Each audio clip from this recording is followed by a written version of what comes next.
Hello, everyone. I want to thank everybody for tuning in today to Dr. D's Chair Sessions. Today we've got an exciting day, and I'm really excited about this because this is a band that I just recently saw perform down at Betsy's Sound Reflections in South Jersey, and I am talking about Blues People. Blues People is a New York, New Jersey-based blues band with an extremely talented roster of musicians, and I'm happy to tell you today that I have 𝐿𝐼𝐤𝐤𝐿 on the line. He's the bass player, and he's going to be talking to us about the band and their critically acclaimed debut album called The Skin I'm In. So, welcome, Mike. Hey, Decaf, thanks for having us, and thanks for checking out our show, too. It was nice to hang out with you guys. You guys rocked it. Thanks. You know what? We're going to start off with the accolades. I mean, this is your debut album, and it's received already it received the 2024 Blues Blast Award for the best debut album. Is that correct? Well, we didn't win, but we were nominated, and that in itself is pretty cool. Ah, okay. I think there was some other the Blues Conference. Was there a Blues? Oh yeah, Blues Challenge. The International Blues Challenge. So we were the band that the North Jersey Blues Society sent to Memphis 2 years in a row, in 2023 and 2024. And then we went down to the International Blues Challenge representing North Jersey. And in both years, 2024 and 2025, we came in the semifinals. So we had a good amount of exposure to IBC, got a chance to really kind of network with other great bands, and the biggest part was we expanded our audience footprint, and now we have a lot of blues people all over the country and some places in the world. That's awesome. Fantastic. Yeah, I guess the Blues Conference is the place to do it, right? To get that exposure? Yeah, I mean, I joke around, no slight to the IBC at all, but in my mind, what it really is, it's a great convention in a costume of a competition. So, people are, we're all going down there to compete, but almost everyone you talk to afterwards says, but the hang and the playing with other people and the networking, that's really the big upside to going and participating.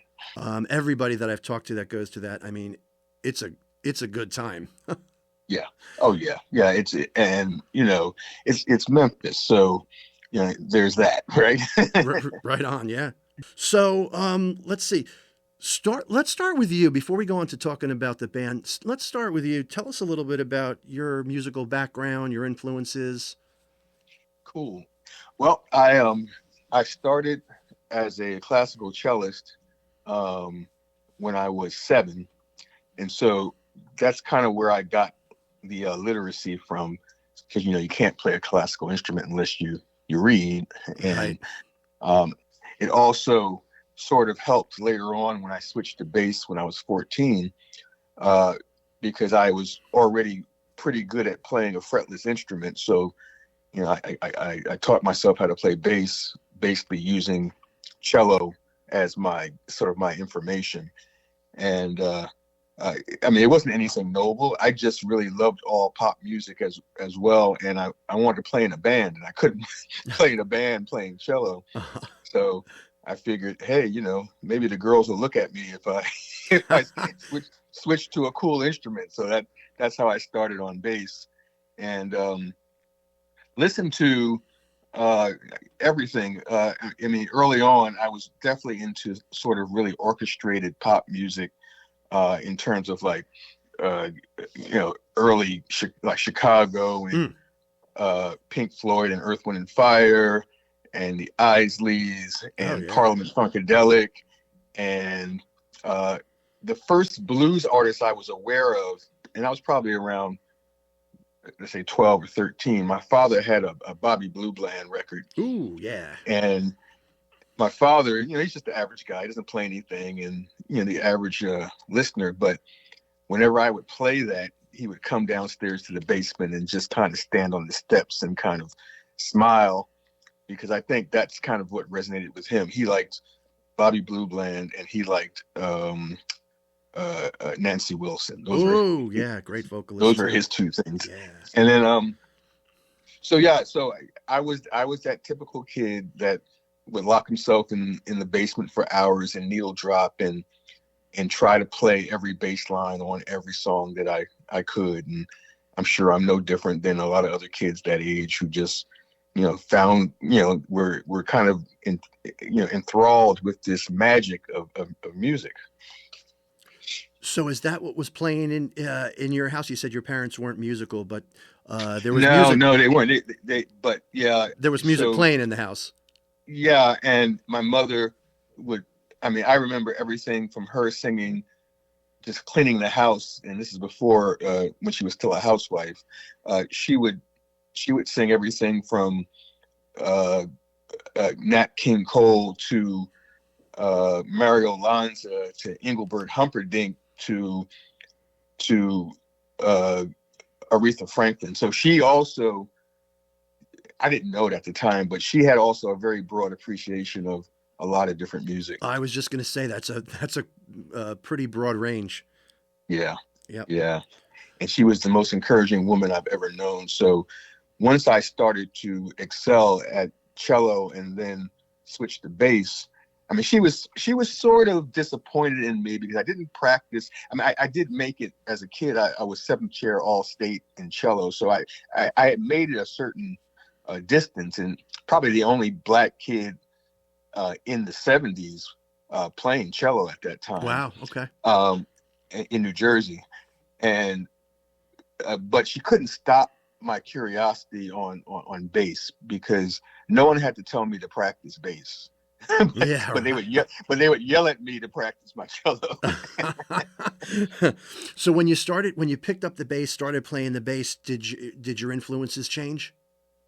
Yeah, a bit. Then I really started to dig into like a lot of Quincy Jones's catalog. I was really heavy into the Brothers Johnson, and then I also was really heavy into Stanley Clarke, and I was also, funny enough, going back to Quincy, I always felt an affinity with Quincy because I could understand how a musician could also be sort of like a band leader and be the guy that kind of gets everybody together and be the guy that kind of directs the traffic in a sense. And, all these years later, and I'm still that guy, basically. Yeah, that's a big influence. Yeah, Quincy, a master, right? Right. Really right. masterful on all those different ends that you talked about. Let's talk about the band. Let's talk about the band now, Blues People. So tell us about how you got involved with the band. Well, yeah, it's funny. It's a funny story that actually 𝐿TON tells sometimes on our gigs, but this was before the pandemic. In between touring and playing with different people, I also owned a live music club up in North Jersey, and 𝐿TON, who is the leader, the vocalist and the guitar player, he was moonlighting as the sound man for me at my live music club. And so one day he and I think Gene Lake, our great drummer, who also, we all kind of played together in the New York area, they came to me and they said they wanted to put together a blues project specifically around 𝐿TON's voice as a front man. And 𝐿TON had always been a phenomenal side man and played with Kool and the Gang and different folks. So they came to me with this idea, and I said I would love to be involved, but there was one condition, and they said, "What's that?" And I said, "If we become a cover band, lose my number." And I really wasn't joking, because I knew that I didn't need another project that was just kind of either, to make money or just, for some other reasons. I really was moving more towards making sure that the original projects I was working with were where I invested my time. So that's how we got together, at least initially. And then the pandemic hit. and there was nowhere to play. And you remember, I mean, we were Oh yeah. shut down.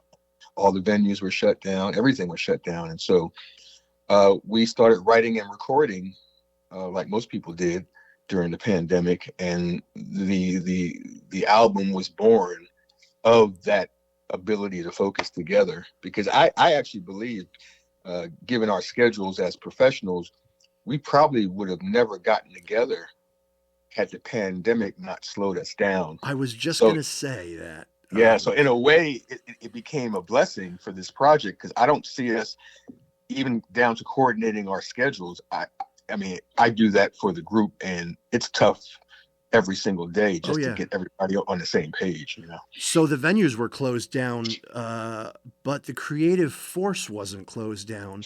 And it sounded like the universe was telling you guys, get your creative forces together. Here's the time. Absolutely. And you guys just kind of capitalized on that. Yeah.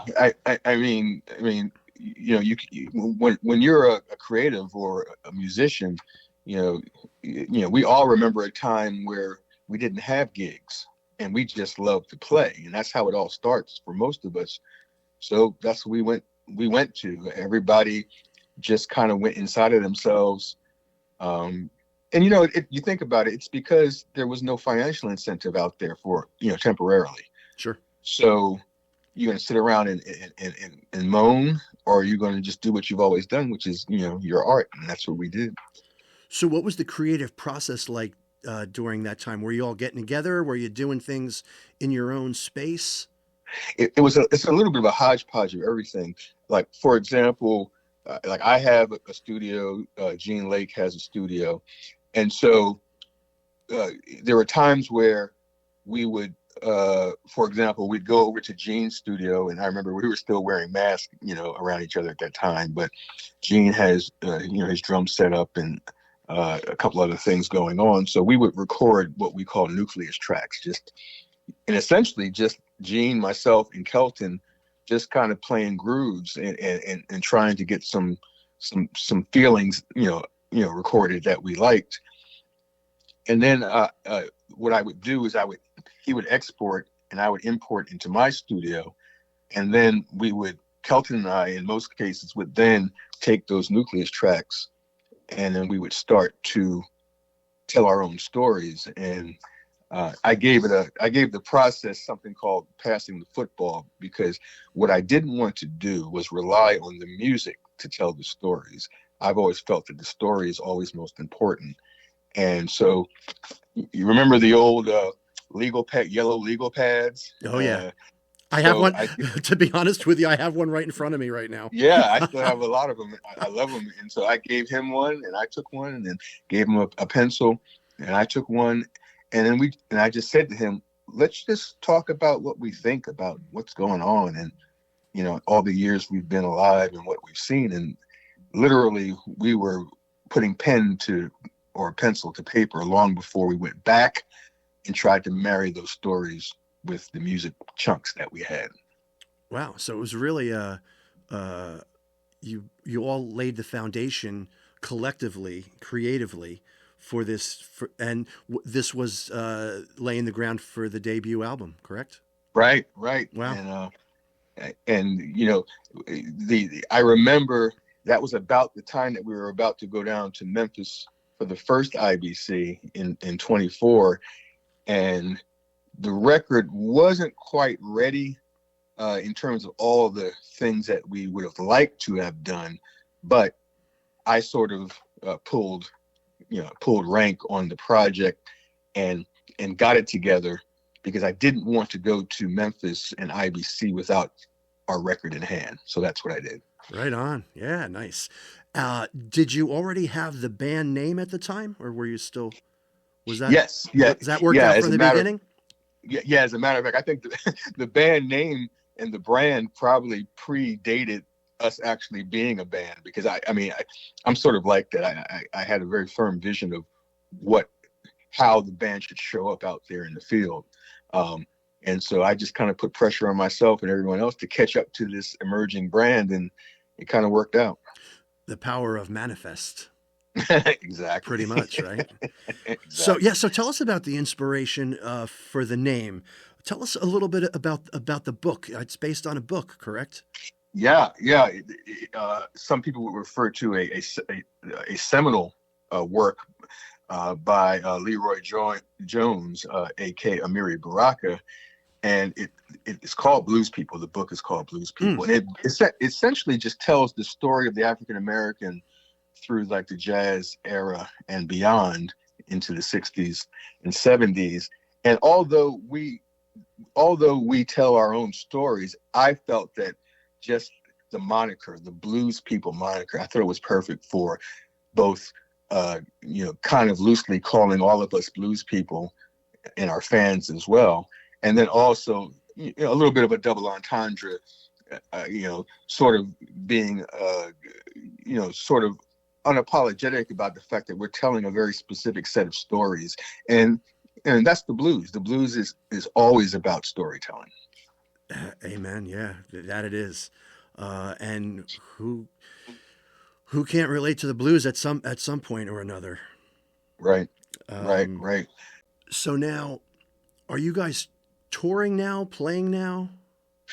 Yeah, I mean, we have a very nice schedule for the rest of 25, and we've built a really decent following, essentially in the the lower northeast. So we started, as New York City as our hub, and just kind of worked the circle around it. And so now we've gotten, up into New York State and upper New York State and down into South Jersey and a couple of spot gigs in DC and Delaware and Pennsylvania. So just trying to expand that circle and hopefully get some out of town stuff and some proper tour dates, and get an agent. Even though I do sort of self-rep us now, I would really love to work with an agency and expand our brand.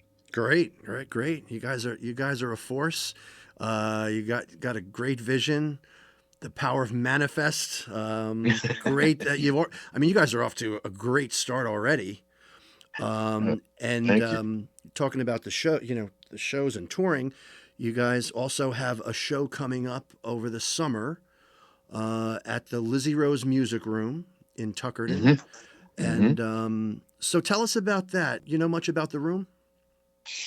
I have not been to the room, but a lot of my friends and colleagues have played there, and um, we're really looking forward to Lizzie. And as far as I can tell, there are a couple of other rooms around like it, but it seems like a nice listening room, and it seems like a place where if you haven't seen a band before, that's a good environment to kind of really sit and check it out. So that's right up our alley. Yeah, And I really think it's kind of built for what you guys are doing. And I always joke around. I mean, I do some promo. I help out with some promo over there. So, but I always joke around with the artists. It's they don't lie when they say it is the most intimate venue in New Jersey. Like the crowd will be pretty much right on top of you. nice. Although, I mean, it was pretty much like that at the last venue where I saw you all at the Betsy Sound Reflections down in South Jersey. It's a little bit bigger than that, and obviously there's a bigger stage area, and people are there to listen. They're going to be tuned in to what you guys are playing, the message, the music, every aspect. The acoustics in the room are awesome. That's great. Yeah, I'm really looking forward to that, because we've brought on some wonderful mid and South Jersey fans now, and outside of Philly as well. So this will be a good chance for those fans to kind of plan ahead if you're not going away for the holiday weekend, and come spend it with us. Yeah, that's going to be Saturday, July 5th at the Lizzie Rose Music Room, Tuckerton, New Jersey. We're going to put the information on the liner notes for this interview, along with Blues People's social media pages, links to albums. You can find it all there. And Twisted Living is opening, so that should be fun as well. Oh, yeah. So they're fun. Yep. They've actually they opened up recently over there, and that was a fun night. Yeah, they're blazing the South Jersey Trail too. The power blues rock trio. Yeah. We actually got the chance to meet Denny the night we played down at Betsy's, and sort of hit it off immediately. So it should be a really fun show. And I'm a big fan of next gen players, and especially when they're open to really just talking about experiences. And I think these kids got a future. So yeah. I joke around with them too. They're like 3 old souls. Right. Yep. You kind of talked about the other members of the band, but let's just, if you can give a little introduction to the band members in Blues People. Oh yeah, I'd love to. So first of all, you have the centerpiece, which is Kelton Cooper. He's a wonderful, soulful singer, and he has that sort of southern growly, sort of gospel tinge voice, which everybody just loves. And he's also a killing guitar player as well. So he got a lot of fire going on up front with Kelton. And like I said, he had a nice long tenure with Kool and the Gang in the studio, recording a lot of tracks for them. And then I've got Ron Thompson, who is a great organist and keyboard player, and he's from Queens. And if you listen to the record and listen to some of the solos on our album, I won't have to describe anything else, because the guy has not only chops, but he's got heart, and you can hear it in his playing. So we're very fortunate to have Ron on board. And then, Gene Lake, I mean, what can I say? Gene Lake's resume speaks for itself.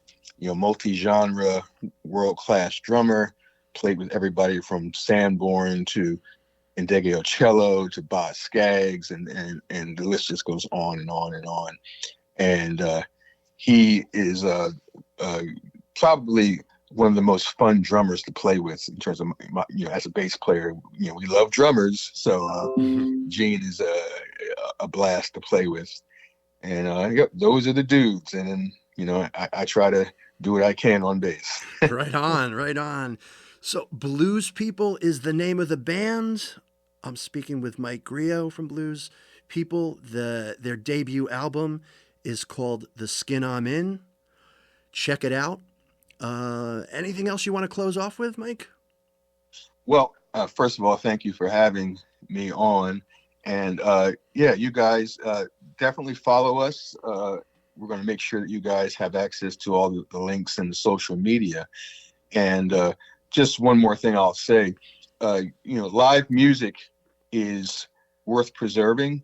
So, in a world of 1,000 choices, every once in a while, just think about coming and supporting, the preservation of blues, because it is America's original music, created by the African American and shared with the world. So we'd love to see you on the next show. Right on. Amen. I'll give that one an amen too. All right, Mike, thanks so much for coming on. I appreciate you taking the time to talk about the band and your background, and look forward to seeing you guys at the Lizzie Rose Music Room. Absolutely. Or anywhere else out on the road, hopefully. Yeah. Don't be shy. Come hang out. All right, Mike, thanks again. All right, brother. We'll talk soon. They don't like the way I walk. They don't like the way I think, 'cause it puts me to my brain. And why do you pretend and claim to be my friend? Don't judge me yet again. It's just a